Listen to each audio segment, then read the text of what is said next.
অবৈধ প্রেম ভালোবাসা কতই না ভয়ানক এই হারাম রিলেশনশিপ।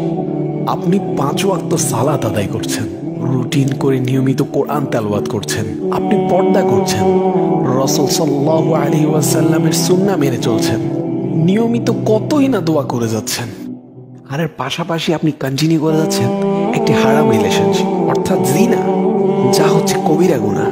তওবা ছাড়া এর কোনো ক্ষমা নেই। স্বয়ং আল্লাহ তাআলা জিনার ব্যাপারে বলেছেন, আউযু বিল্লাহি মিনাশ শাইতানির রাজীম, লা তাকরাবুজ জিনা, তোমরা জিনার ধারে কাছেও যেও না। আর আমরা জিনার ধারে কাছে না, জিনার আষ্টে পৃষ্ঠে জড়িয়ে আছি। শেষ পর্যন্ত হারাম রিলেশনে থাকা মানুষটিকে জীবনসঙ্গী হিসেবে পাবেন কিনা তারও কোনো নিশ্চয়তা নেই। অধিকাংশ হারাম সম্পর্কের শেষ পরিণতি বিচ্ছেদ অথবা ধোঁকা, অথচ পাপগুলো আপনার আমলনামায় থেকেই যাবে। আবার অনেকেই ভাবে বিয়ের উদ্দেশ্যে হারাম সম্পর্কে জড়ালে কোনো গুনাহ হয় না। ভাই, হজ কিংবা কোরবানি করার